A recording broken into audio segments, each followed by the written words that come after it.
Hello everyone, it's me Kusu and welcome back to my new another vlog. आज पनि हामी बुढाबुढीको छुट्टी छ अनि आज चाहिँ हिउँ परेको छैन अनि हामी चाहिँ आज एकदम स्पेशल कामले जाँदै छौं। पहिला चाहिँ हामी बुढाको लेटर आउँछ त्यो होम ओनरलाई दिन्छौं अनि त्यसपछि हामी मेरो हेयर कटको लागि जाँदै छौं। जिन्दगीमा पहिलो चोटी मैले सानो हेयर बनाउने हामी चाहिँ बुढो शोभा आयौं बुढाको लेटर लिन अनि हल्का हल्का हिउँ बच्यो है। यहाँ पनि अल्बर्ट रहेछ नयाँ ठाउँमा आयौँ आज हामी बिल्कुलै नयाँ ठाउँमा राम्रो रहेछ यो ठाउँ पनि हिजोको बचेको हिउँ छ यति अनि आज चाहिँ मजाले घाम लागेको छ सायद यो हिउँ पनि आज मेल्ट हुन्छ होला। मैले हिउँ खेल्न पाइनँ हिजो हिउँ परिरहेको थियो एकदम अनि म चाहिँ काममा जानु पर्यो।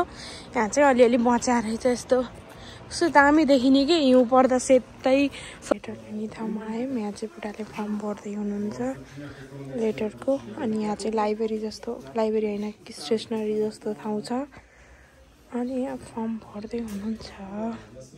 यहाँ त जे पनि फेरि फर्म भर्ने यता गर्नुपर्ने रहेछ लेटर लिन नि। लेटरको काम त 6 बजे हुने रहेछ 6 बजे रहेछ यतिकै फर्म भरेर गरेर आयौँ।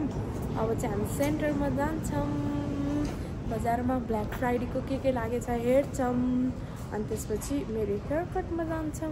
मेरो हेयर कटको लागि टाइम छ अनि त्यही भएर हामी चाहिँ अब अझै 1.5 घन्टा छ के गर्ने भनेर अनि यो मलमा आछौँ। कस्तो छ यो महल भित्र गएर हेर्छौँ।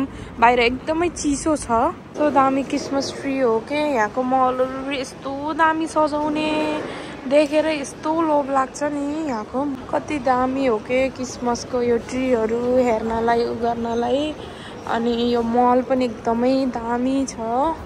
यहाँ फेरि सबै यस्तै महल अनि यति दामी ठाउँ के खानीदेखि लिएर मेकअपकोदेखि लिएर सबै हुने कि सबै जे खोजे त्यही भाँडाकुँडादेखि लिएर सबै अनि यहाँ फेरि कस्तो दामी हो कि सजाउने क्रिसमसमा। अब जाँदैछौँ हामी हेयरमा डर पनि लाग्यो एकदम एक्साइटमेन्ट पनि छ किनकि पहिलोचोटि म आफ्नो कपाल छोटो गराउन जाँदैछु। सुहाएन भने त बर्बादै हुन्छ नि त्यही भएर अब हामी जाँदैछौँ हेरौँ के हुन्छ। अब पछि त लागोस् जे लागोस् एकचोटि अब हर चिजको एक्सपिरियन्स लिनुपर्छ लाइफमा। मलाई अति नै दुःख भएर हो मैले काट्नु लागेको। फाइनली गाइज मैले मेरो हेयर कट गर्दैछु। मलाई चाहिँ एकदमै डर लागेको थियो एकदम मुटु ढुकढुक भइरहेको थियो किनकि यो मैले मेरो लाइफमा फर्स्ट टाइम मेरो हेयर सानो बनाउँदै थिएँ अनि मैले हेयर काट्नुको कारण चाहिँ मलाई एकदमै दुःख भयो। काममा एनी टाइम डल्नु पार्नु पर्ने अनि यो मेरो चराहरू दुखेर मलाई एकदम गाह्रो भएको थियो लङ हेयरले अनि त्यसैले मैले हेयर काट्नु पर्ने अनि प्रागमा चाहिँ एकदमै हेयर कटको एकदमै महँगो थियो अनि एक दिन चाहिँ मैले मेरो फेसबुक फिडमा हेयर बाई गर्नेको देखेँ अनि मैले त्यहाँ हेरेँ अनि फाइनली मैले हेयर पनि काटेँ र उल्टै पैसा पनि पाएँ अनि त्यसपछि फाइनली मेरो कपाल यस्तो छोटो भयो। एकदमै खुसी पनि छु राम्रै लाग्यो मलाई चाहिँ।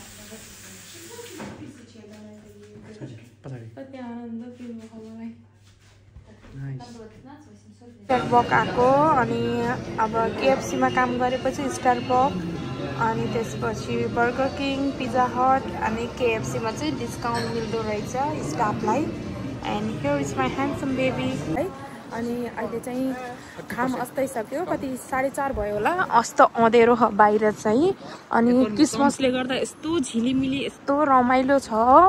अब चाहिँ हामी कहाँ ब्ल्याक फ्राइडेको सेल लाग्यो है हेर्न जाँदैछौँ अनि हामी बुढाबुढी यहाँ छौँ अनि कस्तो लाग्यो गाइस मेरो new hair cut. Okay guys आजलाई यति नै अब हामी घर जाँदैछौँ बाई बाई।